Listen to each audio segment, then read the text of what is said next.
नमस्कार। पोषण माह के अंतर्गत आज हम बात करेंगे स्तनपान पे।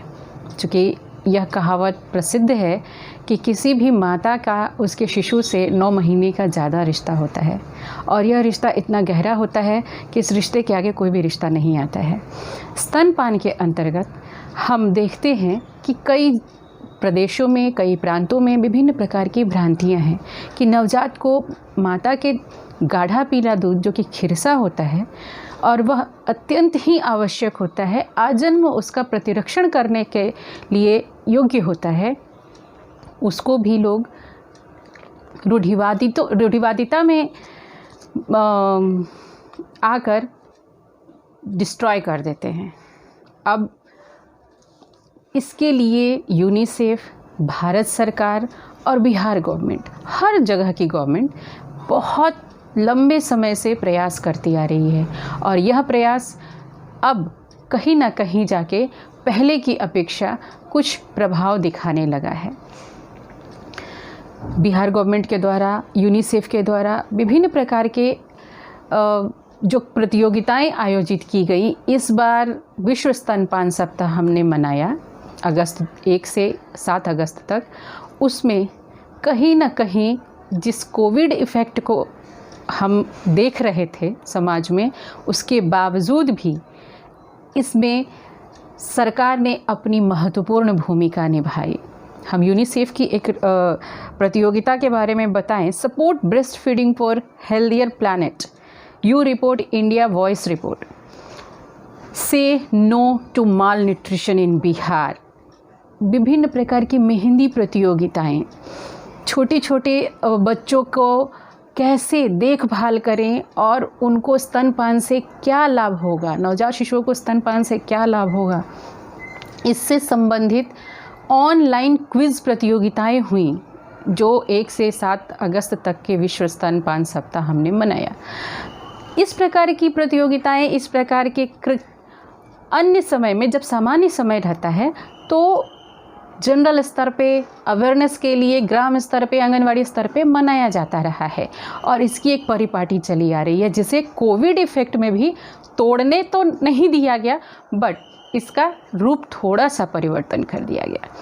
अब मैं आप लोगों को एक NFHS का डाटा बताऊंगी जिसमें चिल्ड्रन अंडर एज 3 जो कि 1 आवर के अंतर्गत, बर्थ के 1 आवर के अंतर्गत कितनों को ब्रेस्ट फीडिंग कराई जाती है। वो NFHS का आंकड़ा कहता है कि अर्बन एरिया में 41.8% और रूरल एरिया में 34.1%। संपूर्ण भारत में अगर देखें तो 34.9% था, जो कि अब HMIS की रिपोर्ट में उसे 89% मान लिया गया है कि संपूर्ण भारत में 89% औसतन उन बच्चों को स्तनपान कराया जा रहा है जो जन्म लेते हैं और उसके 1 घंटे के अंदर। लेकिन इसमें बिहार की अगर रिपोर्ट की बात करें तो बिहार के रिपोर्ट में 95.7% है जो 1 घंटे के अंदर बच्चों को जन्म के साथ ही माँ का गाढ़ा पीला दूध दिया जाता है। संभवतः इतनी बड़ी सफलता का श्रेय विभिन्न योजनाओं को ही जाता है और साथ ही जो संस्थागत प्रसव के लिए कार्यक्रम चलाए जा रहे हैं, उसके लिए जो इंसेंटिव्स मिल रहे हैं, इसका पोषण माह में किए गए क्रियाकलाप और आंगनवाड़ी स्तर पे हर माह महिलाओं को दिए जा रहे परामर्श, गृह भेंट के दौरान दिए जा रहे परामर्श को भी श्रेय जाता है। अब हम थोड़ा सा बात करें कि बच्चों के लिए खिरसापान क्यों आवश्यक है। यह माँ और बच्चा दोनों के लिए ही बहुत ही महत्वपूर्ण है। जैसे माँ को अगर 1 घंटे के अंदर बच्चे को दूध पिलाने मिल जाता है तो ऐसा माना जाता है कि पोस्टपार्टम हेमरेज से जो रक्तस्राव होता है उससे कई महिलाओं की मृत्यु तक हो जाती है, उससे बचाव हो सकता है। इससे माँ भी लाभान्वित हो रही है और बच्चे को जैसे ही हम 1 घंटे के अंदर स्तनपान करवा देते हैं तो बच्चा और माँ का जो स्किन टच होता है उससे एक भावनात्मक लगाव तो बढ़ता ही है, साथ ही साथ वह जो गाढ़ा पीला दूध है वह बच्चे का सबसे बड़ा प्रतिरक्षण होता है। सिजेरियन के टाइम में बहुत लोगों की यह शिकायत होती है कि सिजेरियन के टाइम में बच्चे को दूध नहीं पिलाया जा सकता है या नहीं पिलाया जा सकने में सक्षम होता है। बट अभी के जो नए सर्वेज आ रहे हैं या नए तरीके से जब प्रसव हो रहा है तो डॉक्टर सिजेरियन के टाइम में भी माता का सिजेरियन हो रहा है और बच्चे को पीछे से लेफ्ट ये इस तरीके से लाके शोल्डर के तरफ से लाके बच्चे को दूध 1 घंटे के अंदर देने की प्रथा शुरुआत हो चुकी है। इस दूध का हर बच्चे के जीवन में बहुत ही महत्वपूर्ण है, इसलिए इस प्रकार की किसी भी प्रकार की भ्रांति कि इस दूध को फेंक देना चाहिए या किसी भी प्रकार से इस दूध को डिस्ट्रॉय करने की प्रथा को हमें छोड़ना होगा और हमें इसको अपनाना होगा कि जैसे ही जन्म हुआ उसके 1 घंटे के अंदर हम बच्चे को दूध पिला दें। कुछ महिलाएं ये कहती हैं कि वह दूध इतना कम होता है बच्चे का पेट नहीं भरता, लेकिन यह भी एक भ्रांति ही है। इस भ्रांति को दूर करने के लिए मैं बताना चाहूँगी कि डॉक्टर्स का कहना है कि बच्चा जब जन्म लेता है तो उस टाइम उसको एक चने के बराबर, एक मटर के बराबर उसके पेट का आकार होता है। तो उस मटर के आकार को भरने के लिए माँ का 2 और 3 बूंद दूध जो मिलता है वह उसके लिए पर्याप्त होता है। जो स्वस्थ नवजात है उसको हमें हर घंटे, हर एक दिन में कम से कम 10-12 बार दूध पिलाना है। मतलब 24 घंटे में 10-12 टाइम जब दूध पिएगा, जितना ही ज़्यादा बार बच्चा शक करेगा उतना ही माँ को दूध ज़्यादा होगा। इसके साथ कहीं कहीं हम देखते हैं कि बच्चा कमज़ोर होता है। कमज़ोर बच्चे की पहचान के लिए हम मानते हैं कि जो बच्चा 2 केजी से कम है या माँ का दूध अच्छे से शक नहीं कर पा रहा है तो उन बच्चों को माँ और परिवार के सदस्यों के सहयोग की ज़्यादा ज़रूरत होती है। इसके लिए कंगारू केयर तो हम करते ही हैं, लेकिन उन्हें उनकी देखभाल के लिए अत्यधिक गर्माहट, अत्यधिक स्तनपान और अत्यधिक साफ़ सफाई की आवश्यकता होती है।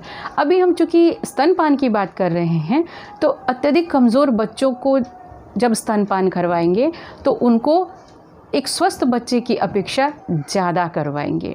बच्चे को दिन में 10-12 बार तो स्तनपान करवाएंगे ही, रात में भी उठाकर उन्हें 4-5 बार स्तनपान करवाएंगे। इससे बच्चे के विकास में सहायता मिलती है और बच्चा स्वस्थ होने की कगार की ओर बढ़ता है। और अमूमन देखा जाता है कि अगर कमज़ोर नवजात शिशु की देखभाल सही तरीके से, उनको अतिरिक्त स्तनपान, अतिरिक्त गर्माहट और अतिरिक्त साफ़ सफाई के साथ रखा जाए तो उनके स्वास्थ्य में अप्रत्याशित रूप से वृद्धि होती है और बच्चा बहुत ही जल्द स्वस्थ नवजात के रूप में परिणत हो जाता है। कमज़ोर नवजात शिशुओं में यदि बच्चा अच्छे से शक नहीं करता है तो उस टाइम उनके लिए कटोरी या पलाड़ी जैसे आकार के उपकरण बाज़ार में भी उपलब्ध हैं। माँ अपना दूध दूसरे बर्तन में निकाल के और बच्चे को उस पलाड़ी या कटोरी से दे भी सकती है। इसके साथ हम बात करेंगे कि उन महिलाओं के लिए जो कि घर से बाहर जाती हैं, चाहे वो ग्राम स्तर पे हो या फिर शहरों में, उनके लिए मैं बताना चाहूँगी कि वो भी अपने बच्चे को अपना दूध पिला सकती हैं। कई जगहों पे तो हम देखते हैं कि क्रच की भी व्यवस्था होती है, बच्चे को रखने की सुविधा होती है, लेकिन ग्रामीण इलाकों में हम देखते हैं कि अगर खेतों में जाने के समय या खेतों में काम करने के टाइम बच्चे के रखने के लिए जगह नहीं है तो वो माताएं अपना दूध बाहर जाते समय एक कटोरी में निकाल के रख दें। सामान्य तापमान पे वह माँ का दूध 6 घंटे तक ठीक रहता है, ख़राब नहीं होता। तो घर का अन्य सदस्य अगर घर में हैं जो बच्चे की देखभाल कर रहे हैं, वो माँ का वह दूध पिला सकते हैं। माँ के दूध से बढ़कर कोई भी आहार सर्वोत्तम नहीं है, यह सर्वोत्तम आहार माना जाता है।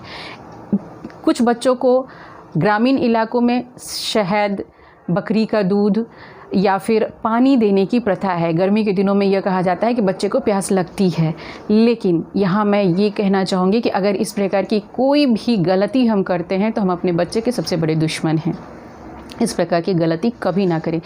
बच्चे को 6 महीने तक सिर्फ़ और सिर्फ माँ का दूध देना है और यह माता का दूध बच्चे के लिए पूर्णतः पर्याप्त है। इसमें वह सारे न्यूट्रिएंट्स होते हैं, उतने जल की मात्रा होती है जो बच्चे के लिए आवश्यक है। प्रकृति ने जो यह वरदान दिया है माँ के दूध के रूप में, इसका कोई विकल्प नहीं है। कई जगहों पे हम देखते हैं कि माताएं बच्चे को बॉटल से दूध फीडिंग कराती हैं, जो कि एक बहुत ही गलत प्रथा है। बच्चे को अगर बाहर का दूध देना भी, बाहरी दूध यानी कि माँ के दूध को निकाल के देना भी है, बाहरी दूध से सेंस यही है कि माँ के दूध का को बच्चा जब शक नहीं कर पाता है तो उसको अगर देना भी है तो हम उसे कटोरी या पलाड़ी से ही देंगे। अगर आपको मेरा यह वीडियो पसंद आए तो आप प्लीज़ डॉक्टर दर्शना चैनल को लाइक, सब्सक्राइब और करते हुए बेल आइकन दबाना न भूलें। Thank you.